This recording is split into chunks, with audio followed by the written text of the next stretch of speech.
Alrighty, welcome Niraj Naik to the show, the Renegade Pharmacist. How's it going? Fantastic, man. How you doing? Good, good. Yeah, so my shows I generally just do free flowing conversation. I don't really have an agenda. Just like to see where it goes and talk about your life. We can talk a little bit about my life because we're both going to be posting this episode.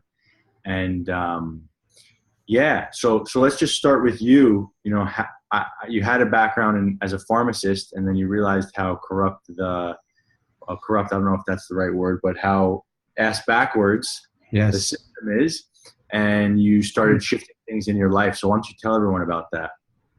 Yeah, certainly.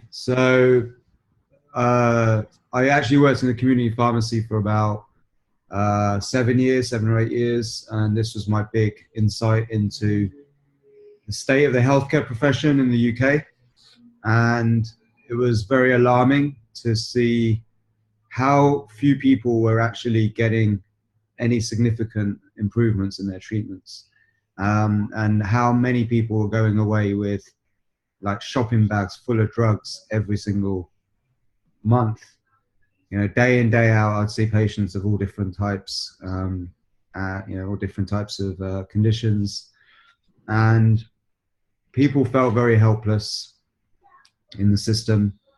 I think most doctors and pharmacists were not fully aware of the harm that can be done but caused by adverse drug reactions. I think if they really understood the impact that they create, most pharmacists would run a mile. They wouldn't stay in the profession. So I wanted to do something about it, and I ended up actually helping people get off the drugs by making very simple lifestyle changes. And primarily, it started with diet. And the way I would do it was give them a healthy shopping list based on the conditions, where they'll go over to the local supermarket, which was across the road, pick up the foods and follow the recipes I recommended. And I had amazing success with that. But it was also pretty shocking to see how few people actually made their own food and how many people were reliant on factory based processed foods. We became a very easy kind of microwave meal kind of culture. And so many people were drinking fizzy drinks. That was another thing, versus just actual plain water. So what I did was I made a little an analogy for patients as a way to help them understand the importance of diet. And that was, I said to them, like, imagine your car. What happens when you put the wrong fuel into the engine? Say you got a diesel engine, you put petrol into it. And most people have done that, so they're pretty familiar with what happens with the engine, like spitting and sluttering, and maybe having to go and see a mechanic. So I would say that imagine you are a super efficient bioengine, and you've been literally putting the wrong fuel into your system. And when people understood that food is like a fuel, an energy source, and is what's needed, and you become what you eat is really what you become. Um, it was like a big aha moment because most people were not aware of the impact of food. Unbelievably, like, and this is like we're talking like in the mid 2000s. So we've become a very, very dumbed down society. And I had amazing results just by making these little switches. I mean, for one example, there was, and this is how ignorant the doctors were as well, was that there was this one guy who was in his 50s, who was on like 15 different blood pressure. Sorry, he was on several, maybe up to about 8 different blood pressure medications. And he was young, he didn't look like he should be on any medications. And when I started to do the investigation, it turned out that he was drinking 15 cups of coffee a day with 3 spoonfuls of sugar in it. And the doctor, when I called him up and said, "Hey, do you know that this guy is on drinking so much coffee every day, so much sugar?" The doctor just was like completely ignorant to it. He couldn't believe it himself, actually. And I said, well, don't you think that there might be a link between the health of his heart, cardiovascular system, and the amount of coffee he's drinking? So I said, like, why don't we just see if he will swap coffee for something else and see what happens? And boom, you know, they decided to come off the medications. So I've got loads of stories like that where, you know, people came off, especially blood pressure medications and diabetic medications, type 2 diabetes, like just by simple diet changes. So this really like sparked me on, motivated me to find out, you know, like perfect solutions for people, where so they didn't have to be on drugs long term. And that actually got me promoted to the head office of one of the biggest supermarket chains in the UK. And I came up with this idea of giving out healthy shopping lists to patients through a website, and where you deliver food to people, like especially like people who are like housebound, you know, can't get food properly, and they're dependent on other people. And it would have been amazing. I called it prescription diets, but it literally 6 months into it got shelved because the idea was considered too renegade. It would have made too much of an impact in other areas of the business. And that was the first time I really felt this absolute disillusionment with the world, and just this my lack. I just didn't believe in any kind of spirit or God could exist.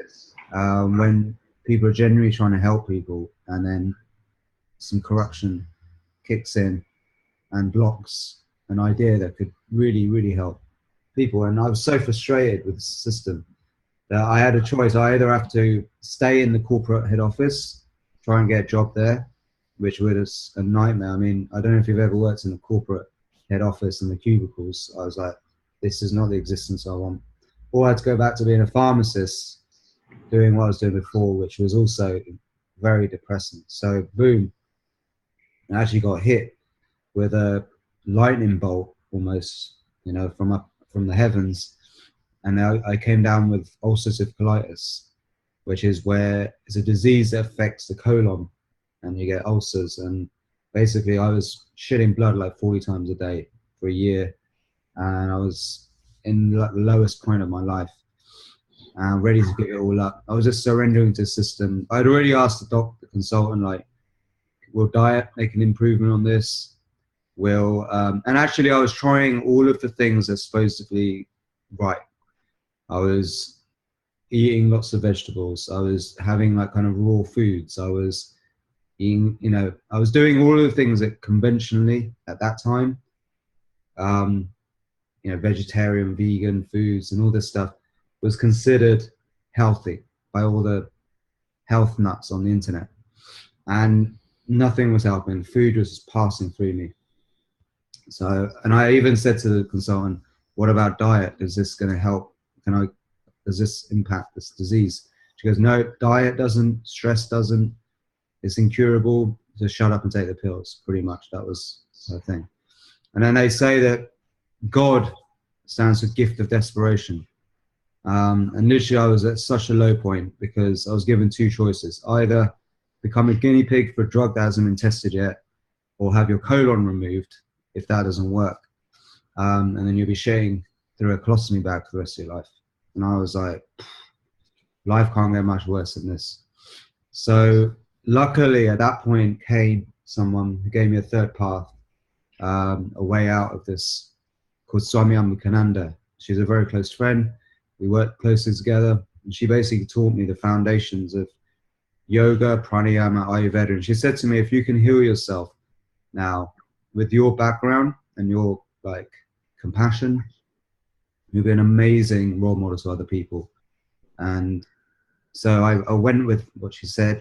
A few months down the line, healed myself, realized that according to Ayurveda that there's no one size fits all when it comes to diet, and that you need to know yourself. You have to understand your energy types, body type. And what I realized from that was actually that somebody with ulcerative colitis, the worst things you can be having is lots of salads and fresh vegetables and fruits. It actually makes the condition much worse. So I started to change my diet completely to what some would say unusual. you know, because I was having bone broths, I was having steaks, you know, I was having like more beef in my diet and more grounding, nourishing foods that was really helping to heal the gut. I also discovered something called colostrum, which is the first milk, which is actually the most nutritious food you'll ever consume. And it literally gives you your lining of the gut, and it gives you like the ability to digest adult food. Now, this is the first milk that your mother produces when you're a baby, when you're just born. And if you're not given enough colostrum, if you're not breastfed, for example, it can cause a lot of problems with your digestive system. Thousands of years ago, the Ayurvedic doctors understood that um, there's two types of milk, and cows produce the first milk, there's colostrum in abundance. They make 4 or 5 times the amount that the calf needs. And so they would take the excess for human consumption, and they would use it to heal digestive disorders and diseases that arise in the gut, like even also a lot of autoimmune conditions begin in disruptions in the gut, in the health of the gut. So that was a major shift for me. The other thing was pranayama. Pranayama means energy control, and it's basically pranayama, energy control. And basically, this is the system of breathwork, breathing from ancient India. And I learned from this, again, what we're the contrary to what we are supposed to believe, which is that oxygen is your friend and that we should get as much oxygen as possible and breathe really deeply. Actually, it's the opposite. Carbon dioxide is our friend, and excess oxygen can actually cause problems in the body. It's called oxidative stress. And when you're under stress, you actually overbreathe, you breathe too much oxygen. And imagine in every cell you have an energy pack called the mitochondria. And this is where oxygen burns with glucose to produce ATP energy, currency of energy in the body. So by understanding how to modulate your oxygen levels in your body, we can actually turn stress on and off. And with this knowledge, I discovered that how to raise carbon dioxide levels, how to get the oxygen off red blood cells into the cells where it's needed. There's a variety of different pranayama techniques that helps you turn off the stress and get into rest and digest healing modes. And I use pranayama techniques combined with music, my love for music, so I started to get really into music again as a healing modality to get me into these trance states where I could literally reprogram the subconscious mind. That was another thing I really discovered, was the power of meditation, and also a book called The Power of the Subconscious Mind by Joseph Murphy. And I started to really understand how the brain works and how subconscious mind and conscious mind are different, and how you can consciously control your autonomic nervous system. So that combined with some yoga exercises and things led me on this healing journey, and I was healed within a few months. So then I made a pact. I'm going to do whatever I can to help, firstly, put science to what I've done, what I was doing from these ancient techniques, but also to help other people in those situations. And that led me to create the Renegade Pharmacist site, which has become quite a popular resource for alternative health information, especially in the areas of breathwork and pranayama. And then also SOMA Breath, which is my school of breathwork, which trains people like instructors to become really good at helping people with health issues and other issues, like helping people just get the most out of life using the power of breath. And we also have amazing programs there which anyone can do to like literally transform their life using a combination of techniques that I'd used when I was sick with players. So yeah, that's in a nutshell a bit of my journey so far. Where are you guys getting your colostrum from? So we get our colostrum from grass-fed cows in the US at the moment. We also have a source in India where we now are bringing it into Europe. And these are from, like, you know, in India, the cows are considered holy. So they're treated very well. And in America, we always choose the best farms where the cows are treated with love. And yeah, and we always use whole fat colostrum, full fat. Nothing is adulterated. You should never take the fat out of colostrum. In fact, you should do minimum invasion into the production. So you should have as least human intervention as possible. So it's the most natural form of colostrum you can get. That's how you retain all the goodness and the healing properties. Have you? So I've been recommending colostrum for a few years now, and it's one of the foods that definitely helped save my life. Have you found that anyone has dairy intolerances are actually able to tolerate colostrum? Yeah, and I also find that it can even fix dairy intolerances, because a lot of the times intolerances have occurred over time because of the impact of things that we've done to our gut lining. It could be because they weren't breastfed enough. That's one reason. Another reason could be just too much alcohol at university, things like that. And all these things can leave an impact. So colostrum can come in there, fix the lining of the gut, and allow you to digest proper milk, and other foods like gluten, for example, So yeah, I feel like it's one of these substances that can actually just make you have less allergies and fix the digestion in the gut. So your school is called SOMA? Yeah. And you Yeah, have my school's called all SOMA. over the school, or is it just in the Bay Area? Where is it located? Oh, no. SOMA's an online school, and It's an online we school. run retreats in different parts of the world. So I'm mostly based in Thailand, in Koh Phangan, but I also live in Europe, and now we're establishing a base here in Venice. So I'm in LA. Yeah, and it's just expanding. It's growing really well right now. How do your retreats work? How's How do your retreats work? Okay, so we have two types of retreats. We have a retreat called the Awakening, which is a very powerful retreat. It's for people who want to like literally activate like dormant parts of the brain that haven't been used before, waking up like innate powers that we all possess. Third eye is a big aspect of this, using these third eye activation techniques.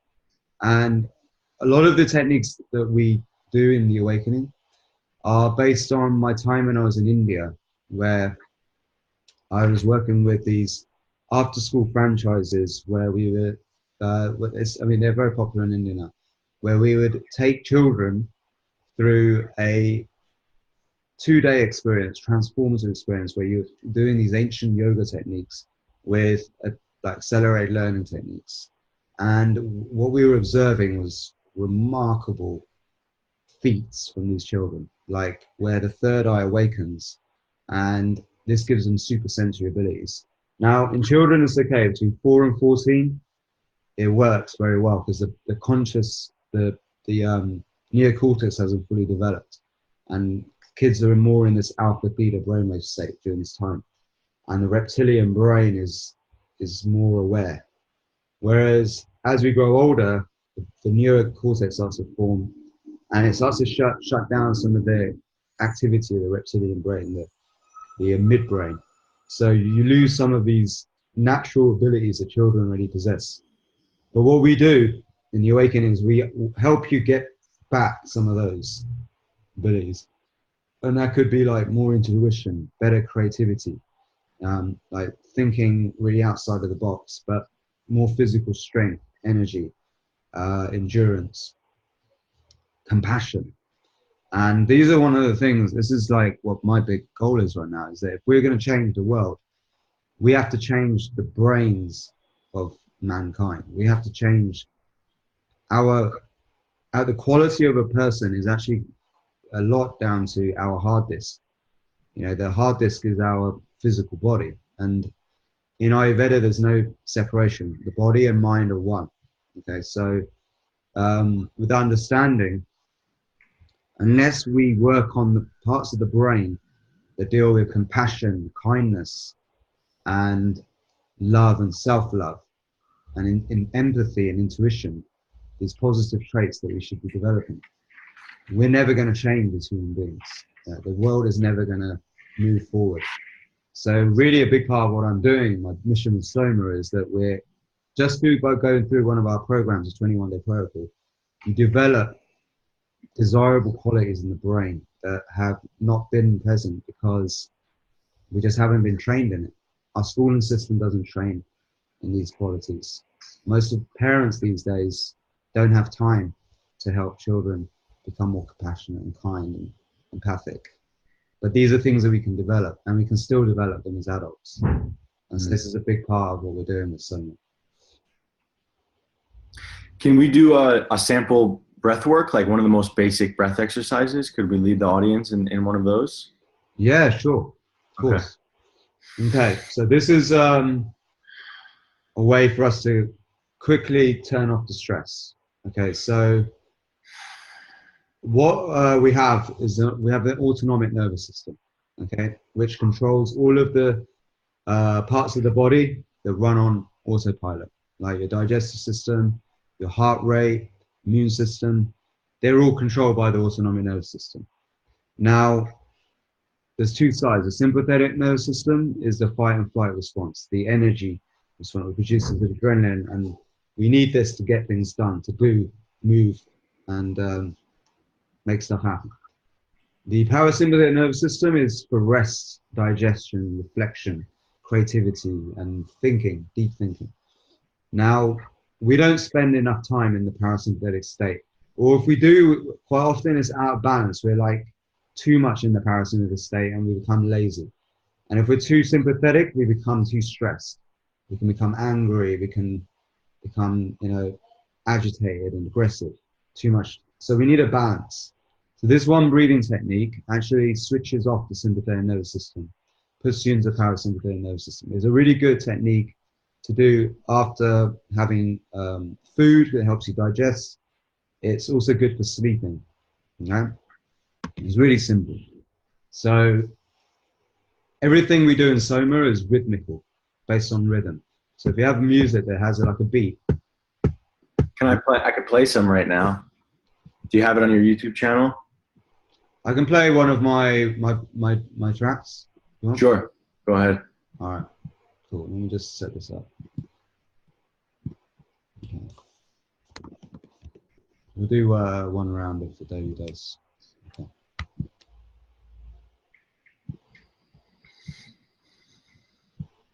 Okay, so just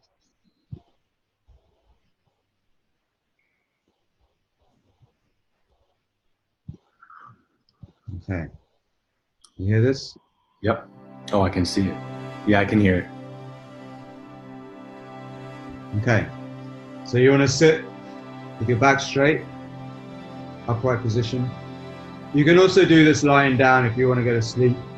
But for now, just make a nice alignment so the energy can move freely. Your back straight, keep your eyes closed. You can just bring your awareness to your breath.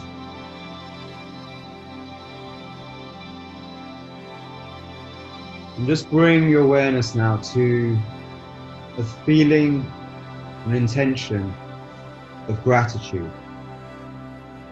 By embodying gratitude, we actually switch on the feel-good hormones of the brain.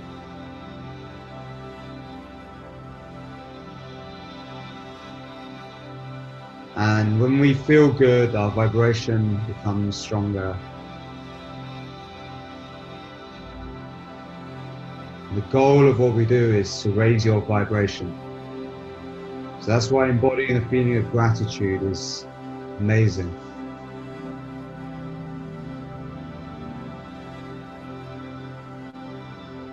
Just bring yourself into feeling of gratitude by just thinking, feeling, seeing in your mind's eye like a movie playing right now about a time when you're really grateful. Something that makes you feel so grateful to be alive. Imagine it's playing right now as though it's happening right now. Just embody that feeling.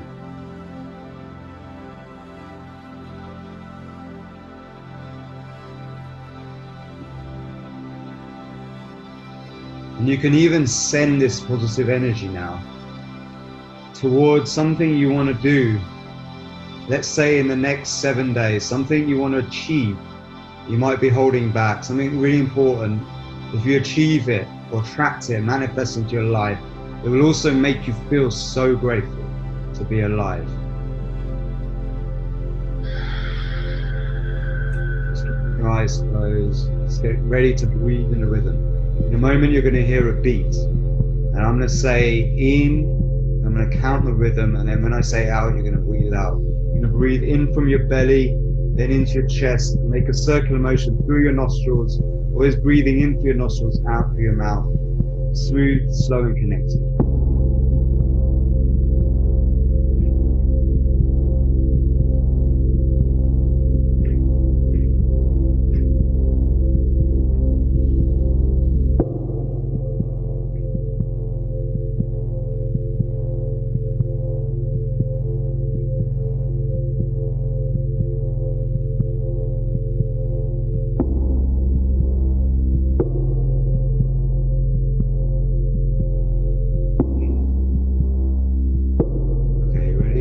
Beats.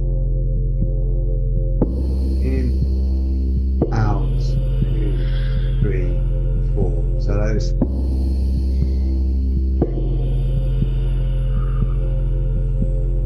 In, out, 2, 3, 4. In, 2, out, 2, 3, 4. In, 2, out.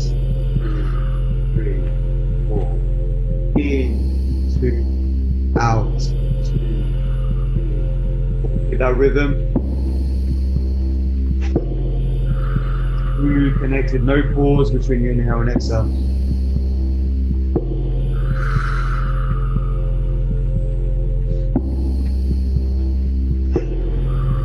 In through your nose, out through your mouth.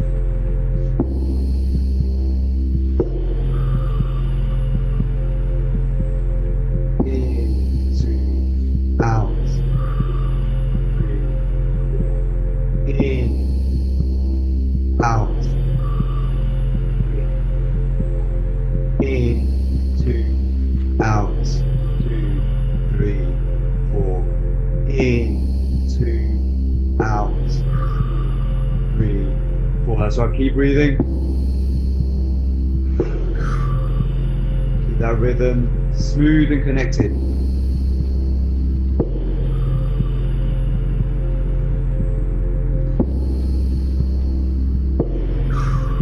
Like the wave of an ocean, moving forwards, back.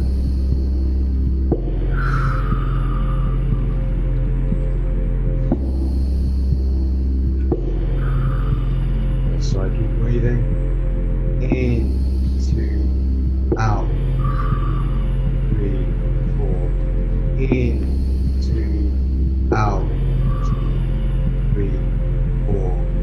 In, 2, out, 2, 3, 4. That's right, keep breathing. Now your nervous system starts to switch. Go into that parasympathetic state, feeling a tingly sensation as your blood vessels dilate. Keep that rhythm going.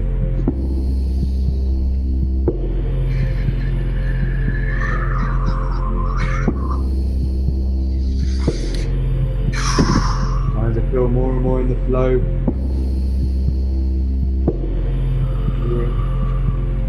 Whole nervous system cools down. Vibration rising. 4. In, 2, out. 3, 4. In, 2, out. 3, 4. In, 2, out. 2, 3, 4.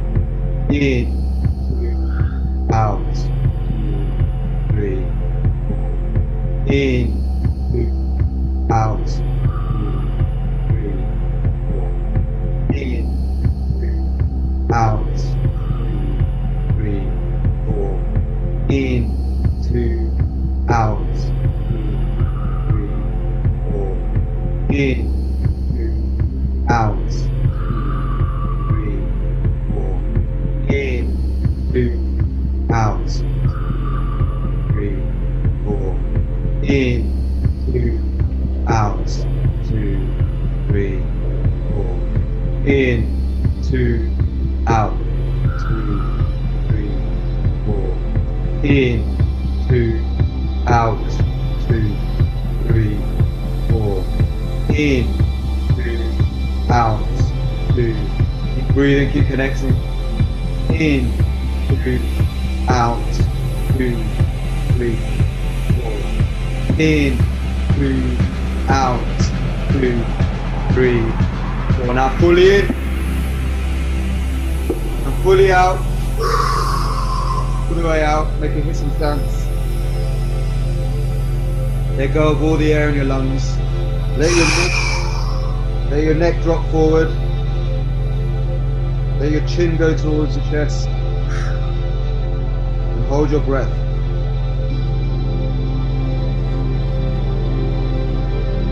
Now hold your breath beyond the comfort zone. So there will be a point where you need to breathe. Try and hold it beyond that point. That's where the strength, growth occurs. When we go beyond the comfort zone. Really get a strong urge to breathe. Let your neck drop forward. Keep that locked. But if you need to breathe, a little sip in and back out again. Back out. Blow all the air out. And hold it. Hold it. Relax. Every muscle in your body. Your eyes closed. And just bring your awareness now to the feeling of energy moving from your blood into the cells. Healing. Generating every single cell in your body. Let all the air out. Blow all the air out and hold it out. No air. See how long you can go.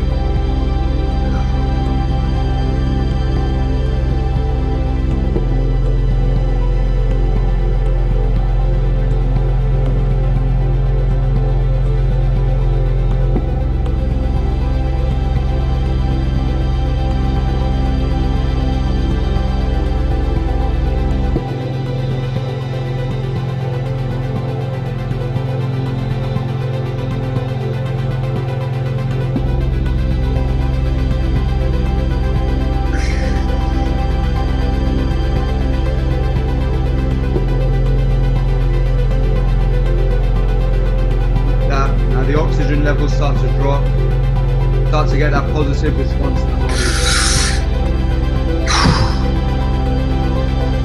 That's right, and you go into that state of meditation. You hold your breath, you go into a deep state of inner bliss.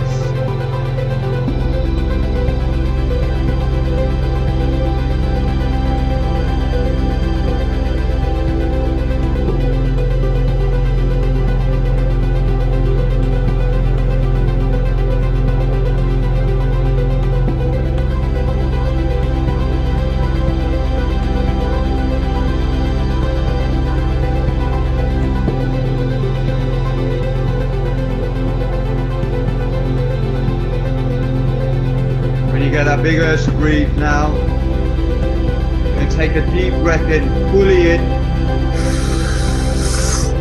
Hold your breath in. Squeeze your forehead. Pull up the pelvic floor muscles. Like this. So you're sending energy up into the brain. Hold it as long as you can.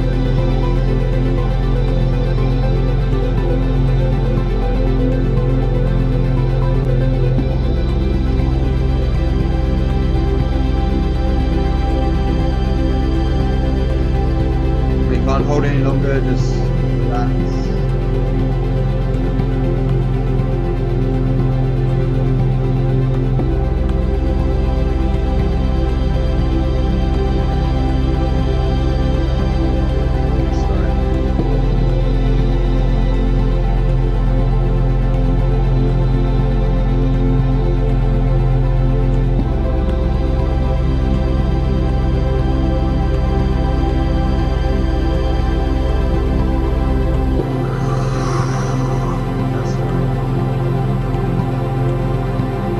back into your normal breathing. That's just one round.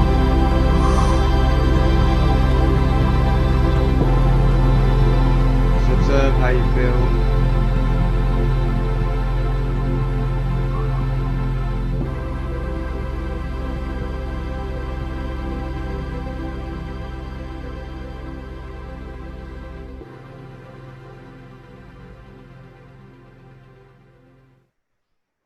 There you go. Can we do the whole thing?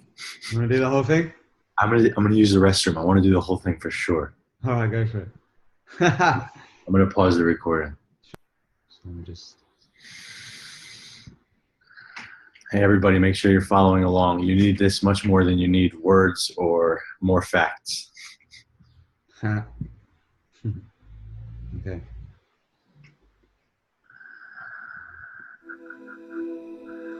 So we're going to round 2 now.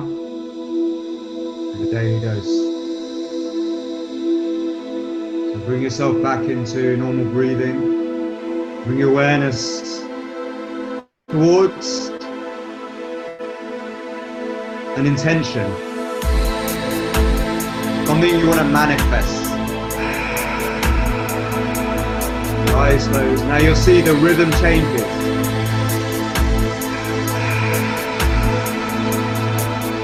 In, 2, 3, 4. Out, 2, 3, 4. In, 2, 3, 4. Out, 2, 3, 4. In, 2, 3, 4. Out, 3, 4. In, 2, 3, out, 2, 3. In, 2, 3, 4. Out, 2, 4. In, 2, 3, 4. Out, 2, 3, 4. In, 2, 3, 4. Out, 3. In, 2, 3, 4. Out, 3. In, 2, 3, out, 3,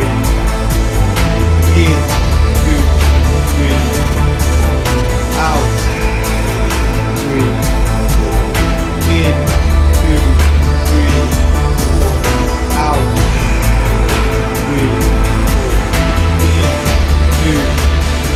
3, out,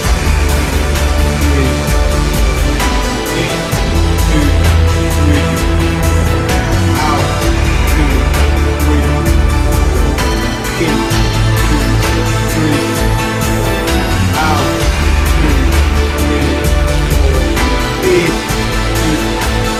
3,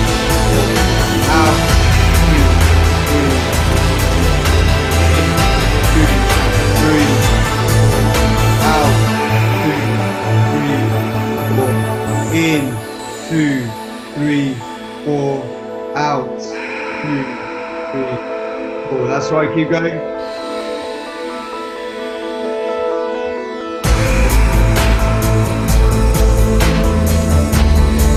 Keep breathing, keep connecting. Slow, smooth connecting. This breathing pattern is creating a state of coherence. Where you optimize the blood flow from your heart to your brain. Every single function in your body is rhythmical. When you breathe in rhythm, harmonize every rhythm in your body.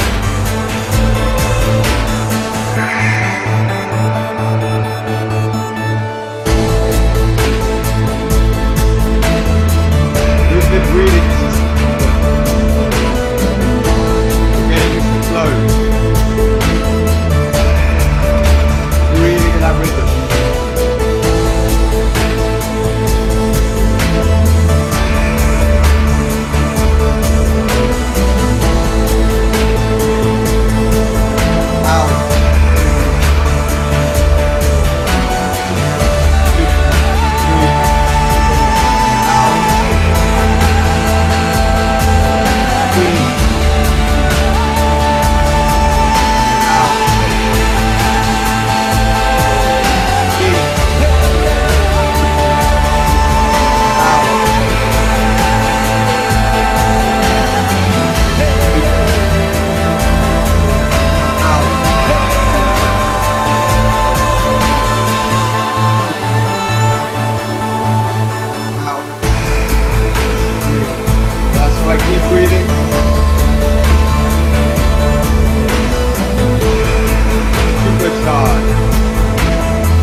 And now, take a deep breath fully in.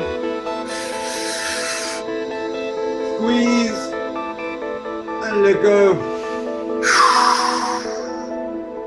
Hold your breath. Let your chin drop forward. Keep it prayer lock. Just go into that still place of meditation. Life is just a series of inhales and exhales. When you press pause on your breath, press pause on life. This is where your thought files reassemble. It's like pressing defrag on your hard disk. You get moments of clarity, inspiration, sudden aha moments. Whatever thoughts, ideas, visions come to you right now, pay attention to them because they're important. Just keep your neck locked. Keep the energy contained within. Visualize this energy is moving through you, the current, supercharging, nourishing, healing, rejuvenating every cell in your body with the light, the divine white light of your higher self.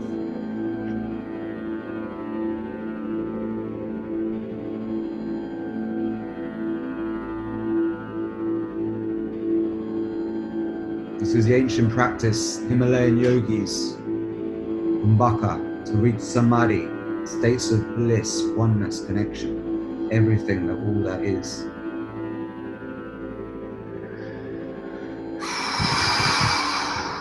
Keep expanding that breath retention, holding the breath out, going deeper and deeper. That's right.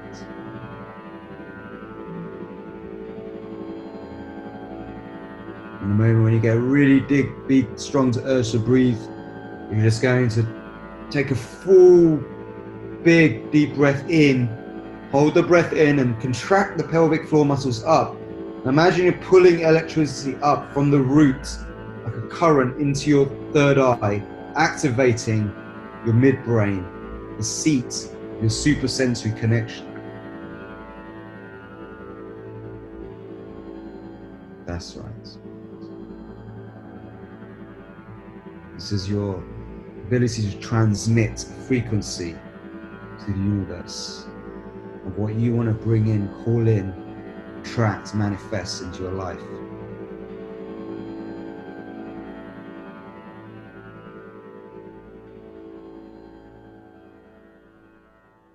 And when you're ready, just coming back to normal breathing.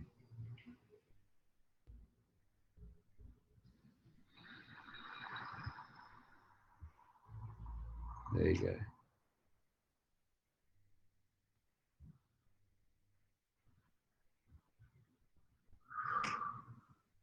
All right.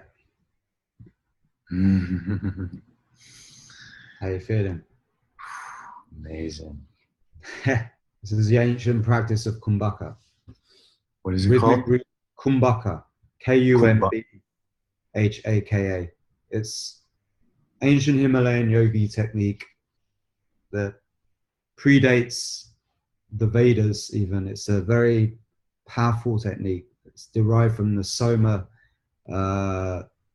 tribes who used to revel in psychedelics and created the tantric lineage as well as yoga, meditation, Ayurveda. All of these things came from learning techniques like this, the ability to harness and move energy around the body. And this is what you just did. Combining it with rhythm, sound, music. It's like a magical process. Awakening every morning should be your daily dose. Your ritual. Totally. Could you send me that track? Yeah, I'll gift it to you. Yeah. Or do you have it for sale or whatever? This is on our website. This is the daily dose, and we're making a 7-day challenge out of this. Okay. Yeah, I totally want to dive deeper into that. And do you have a version where you're guiding it with Yes. Yeah, this was the one without guidance, so I could,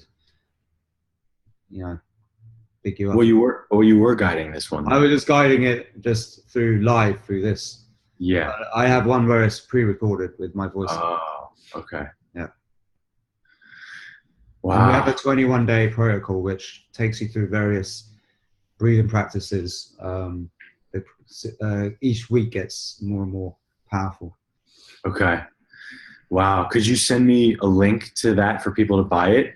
And Yeah. can you send me a link to the one with and without you? Yeah. Okay. Sure. Beautiful. Beautiful. I really don't even feel called to like diving deeper into like words. And I think this was the perfect ounce of medicine for my audience. Nice. And I don't even feel like we need to go any further into the story. That's good. I like Okay it. with you? Of course. Okay. Fantastic. It's a pleasure.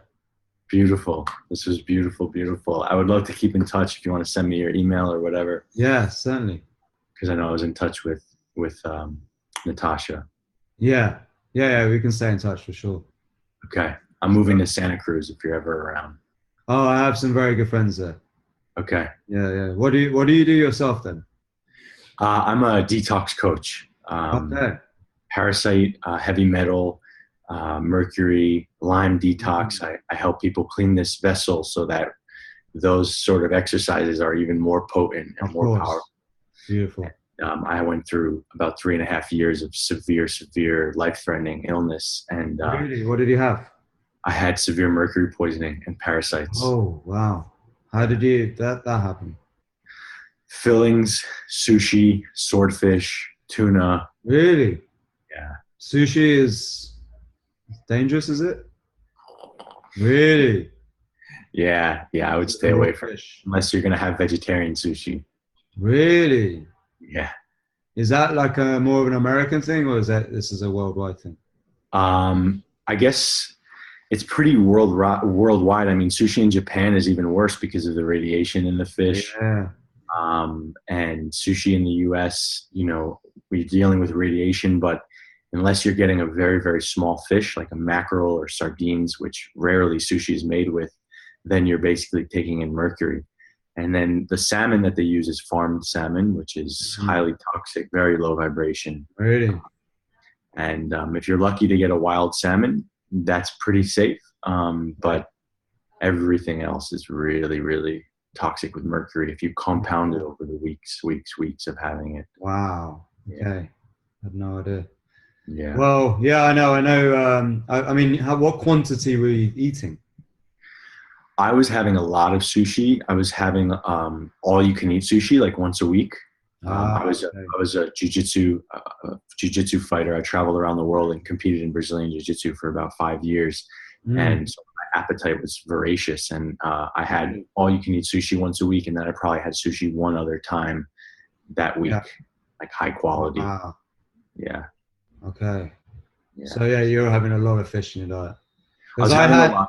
yeah, I had a heavy metal test about a year ago, and I was pretty fine actually. Did you have a hair test? Um, I had it was a blood test. I think I didn't have a hair test. Blood test is useless Is it? unless Not the you're blood taking test. It was the a DMSA urine or challenge. It yeah, was a yeah, DMSO challenge test. yeah. So urine. Yeah, urine. Sorry, yeah, Those are pretty accurate. Those are pretty accurate. yeah. That's what I had. Yeah, but I was all clear. That's good. Your breath work probably helps you detox. Yeah, and also I do a lot of stuff with saunas. I do a lot of sauna and niacin stuff. Great. Yeah, Excellent. yeah. Yeah, So that I'm sure that helped. for sure. Yeah, man. Cool. All right. Very good. Yeah, awesome. So yeah, well, good luck, man. I hope everything works out. How's your podcast doing? It's good. It's pretty secondary. My YouTube channel, just me, is my main thing, and then Oh every yeah. once in a while, I have someone really interesting that I want to talk to, or people reach out to me, and I jive with it, what Yeah. it was for us. Mm. Uh, I totally am on board to just getting that dose of medicine for my audience, and sharing your whole vibe and business with them. Yeah. So it's doing great. I mean, I got like 23,000 subscribers on YouTube now. Yeah. I can So see it's really good. nice. Yeah. Fantastic. So then you basically do coaching off the back of this. Yeah. I do coaching and I sell a class. I sell a master class of all of my years of detox knowledge kind of distilled into that. And then I do retreats. My next retreat is in a month in Santa Cruz. And then I'm doing a big one in Colombia at Mountains of Hope. And it's the end of September or October and at a big retreat center. I'm going to have about 18, 20 people. And that's going to be a really, really nice one. Excellent. Yeah. Very cool, man. Yeah. Nice stuff. All right. Well, All right, Niraj. anything else? Thank Yeah, you. I better get going. But yeah, it's fantastic. Okay. Peace, brother. Cheers, brother. Awesome. Thank you. Stay in touch. Peace. For sure.